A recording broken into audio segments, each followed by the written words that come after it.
What's happening, Tube Nation, Facebook fam? What's going on? You know what time it is. Your boy Big Vic. We are in this thing. It's been way too long. I've missed you guys, but I've been on the grind. I have not posted a video because I had to grind out these last couple months real tough. The only video I did was me shaving my head and trimming up my beard. And I know it's real dark. You really can't see me. I'm not in my apartment yet. Because I want to address you guys and let you guys know what's going on. If you follow my vlog series, I've been doing a lot of vlogs dealing with a lot of different issues that I go through, people may go through, and just kind of giving honestly my opinion on how to deal with it, or suggestions. And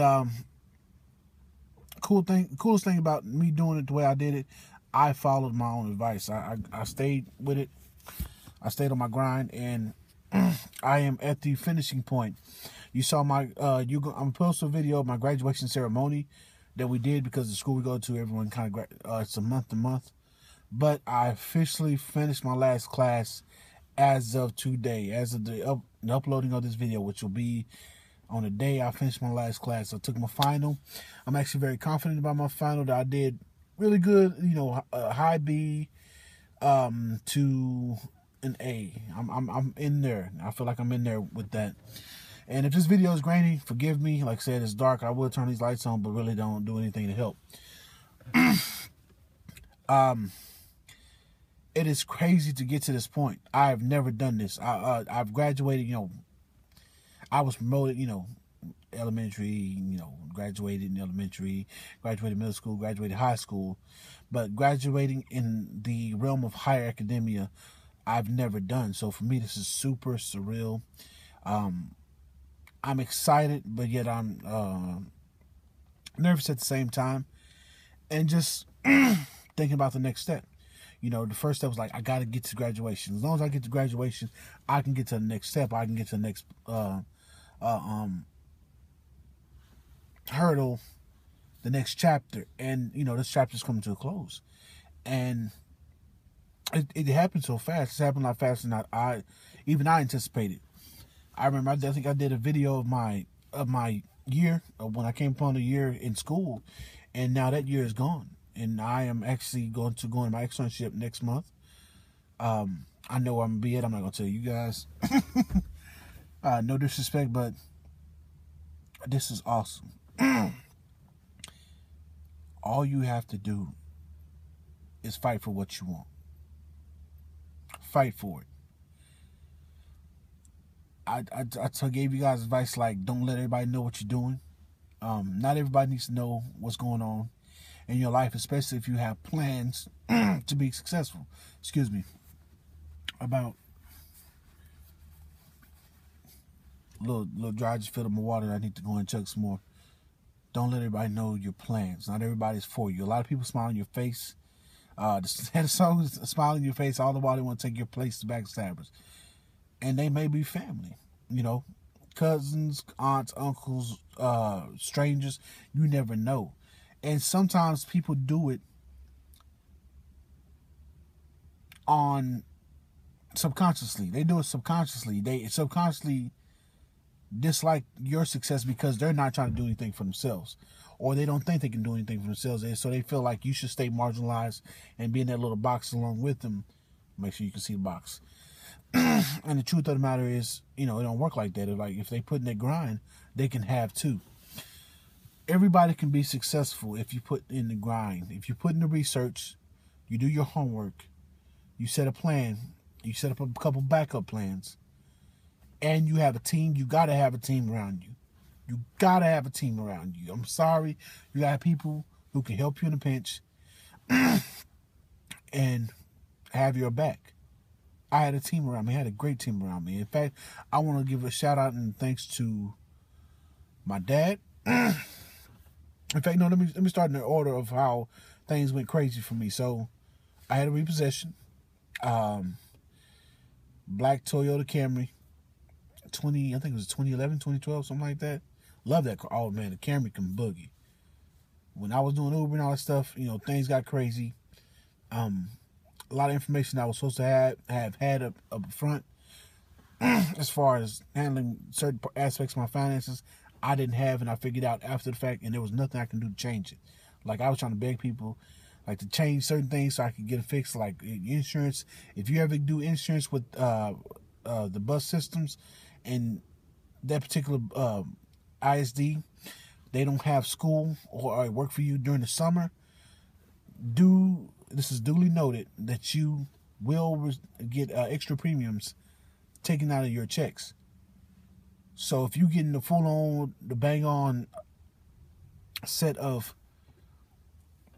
premiums and insurances, life insurance, dental insurance, and this, that, and other, and you have, 5, 6 months, 8 months to the summertime, they're going to adjust how much of the premiums they take out accordingly to how much time you have left. I'm pretty sure it's not that bad when you have the full school year for them to take premiums out, but I didn't have that, and I didn't know that they were going to do that. So once I signed up, I was locked in. There was nothing I could do.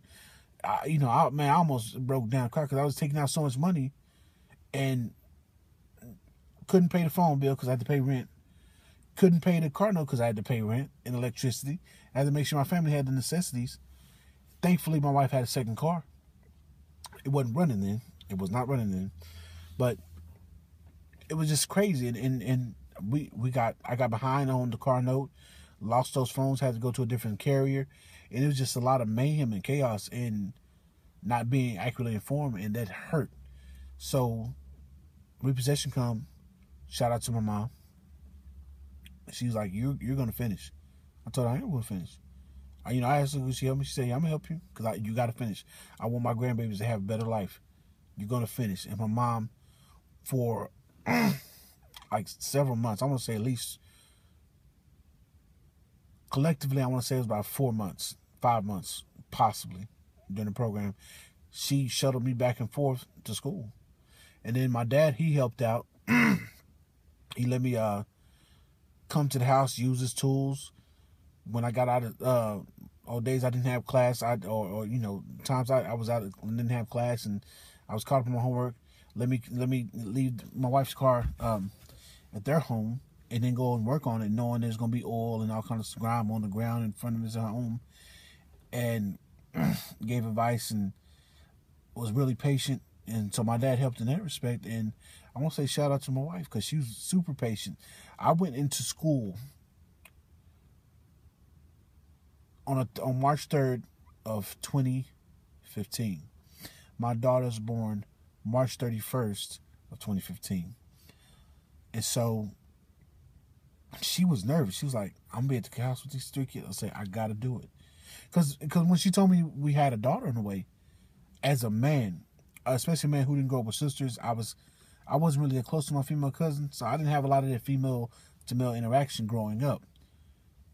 Only thing I knew in my little mind was when she comes of a certain age, she's gonna need girl product, hygiene products, toiletries, clothes. Women gotta have, the shoes gotta match 3 or 4 outfits, and you got accessories and this. That's all I knew was, maybe it was the superficial parts of it, and also the feminine care. It's going to be expensive. That's the only thing I could think of. And so for me, it was like, oh crap, I got to do something different. Because I was just working, we were getting by, but that was it. We were just getting by. I got 2 boys, and I'm like, they're going to grow up like me. They're going to be tough. I'm going to rough it out. I got nicks, bruises. I got places, I got my if you looked at my legs, like, man, they are toe up. You could tell I was rough. Most of my cousins was boys, and that's what we did. We got rough, bleed, and you just cry a little bit, wipe it up, and keep playing. That's how we grew up. So for my boys, it was like, okay, it's not gonna be any different. But once a girl came into the picture, I had to change the way I thought. So I was like, I'm doing this. I did my research. I did my research on the field that I was informed about. I did my research on the school. I did my research on the earning potential, and I was like, cool, okay, I'm with it. I'm ready to sign the dotted line, and I did that. And I told my wife, so once I start, I'm itching because I haven't trimmed it up. I want to grow it out. You guys can't see it really, but I do want to grow it all out and kind of get the full-on beard, but I don't think it'll come in the way I want to, and I'm not going. I right now I don't have the time to do that. But when she told me about my girl, I said, look, hey, when I start this, I'm not stopping. I'm not taking any time off. I'm not going to do like I've done before. I've been in higher academia 3 times. One time it wasn't my fault. It was mitigating circumstances. Unfortunately, we lost our actual firstborn child. We didn't know my wife had fibroid tumors. She probably don't want me to share that, but we found out the hard way, and it was a very heartbreaking situation. It would have been our actual oldest son, so we would actually have 4 kids now. We would have had 3 boys and a girl. But that was the first school situation. Outside of that, now I went to UNT. Didn't do nothing with that. Did this online school, didn't do nothing with that, and I figured okay, I can work. And the world has changed so much where working is not the answer. Just to be working, is not the answer. You have to have a plan to obtain wealth, or to put yourself in a position to obtain wealth. And I didn't have that. I didn't see it then. Wife, 3 kids later, I was like, okay, something's got to change. So I went and I saw school as an opportunity for me. And you know what? School in this format, college may not be what you need. Okay, I'm not going to tell you that. You may need to be, being a mechanic. There's nothing wrong with it. Don't let nobody sleep on you on that. Everybody's driving a car. Everybody's got a car pretty much. And most people don't have a car want a car. Guess what? They have to be maintained. They go break down. They need to be worked on. There's nothing wrong with being a mechanic. If you're a mechanic, and you're a mechanic in the area where it's impoverished, especially, and I hate to say it like this, but a lot of single mothers, you're going to have work. As long as you don't try to price gouge and I'll be back. I ran out of room on my iPad. It's not a big one. It's like 16 gigs. So let me make the rest of this real quick. My wife has been very patient. I had to keep telling her and showing her, and fellas, you got to keep doing it, putting that work in. Telling and showing, hey, this is what's going on. This is how it works. Because when the women are in the dark and they don't know, they sit and they start thinking, is this really going to work? It's not going to work. Especially if they got lame friends that ain't about nothing, and they be talking down and talking greasy about what you're doing. Oh, you're not going to make really that much money, this and another.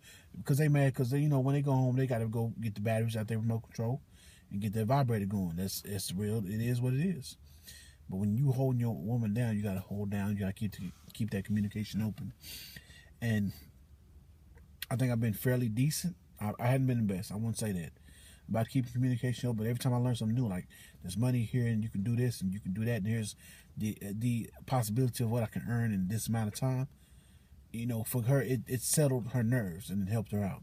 And we're here. So I'm finna go in the house in a minute, and we're finna talk about the next chapter and what moves that need to be made. And it's an awesome feeling. So I'm going to tell you, whatever you start, make sure you finish it. If you know college ain't for you, be a mechanic. I'm going to go back to that real quick. Or electrician. People need electricity. I'm sorry. It's never going to come a time where they don't need electricity. Even if you go to solar panels, you're going to start it's still got to get connected to the house. Somebody just driving by. That's why my face is red. Oh, somebody else going to drive by. You still need an electrician for that. And all these daggum, you can probably interchange your skill. You don't want to do mechanic work and electrical work. Like all these electric cars they're coming out with. Hey, those electric motors still have to be replaced after some amount of time, or if something catastrophic goes wrong with them. They need people to be able to do that. So that'll be where you can come in. I don't think there's going to be a time, at least not in the next 50, 60 years, where we'll be completely automated, where everything runs on robots and you won't have any work. People still have homes. So electrician, mechanic, plumber, people gonna still need to take a dump.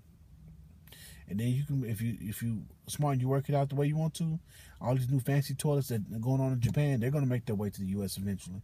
People gonna want the fancy toilets. It starts with the rich folk, and then the dumb poor folk want what the rich folk have. They can't afford it, so they go into debt trying to get what the rich folk have. That's just the way it goes. But all that stuff needs to be worked on. Nobody wants poop coming back up and overflowing into their home, man. Nobody wants that. So be the plumber, electrician, mechanic, HVAC. I live in Texas. You will always have work in Texas. Unless you're a crappy HVAC tech, you will always have work. So you may not need to be in college. per se, trying to get some type of degree. You know, you might need to be a certified HVAC tech, or get your trade as a plumber, electrician, or a mechanic, or you can go into construction. I live in Texas. I-35 has not been fixed. Okay, I-35 has been worked on for the last, I want to say, about 2-3 decades. I'm 32. It ain't stopped. They just say, oh, we're done. Oh, next week we're back on it. So there's always opportunities that you can do to better yourself. You know, you might want to go into investing. You might want to go into, you know, whatever. Just understand you are going to sacrifice. You won't be able to make it all the parties. You won't be able to go see, you know, everyone who gets born, you know, brand new life.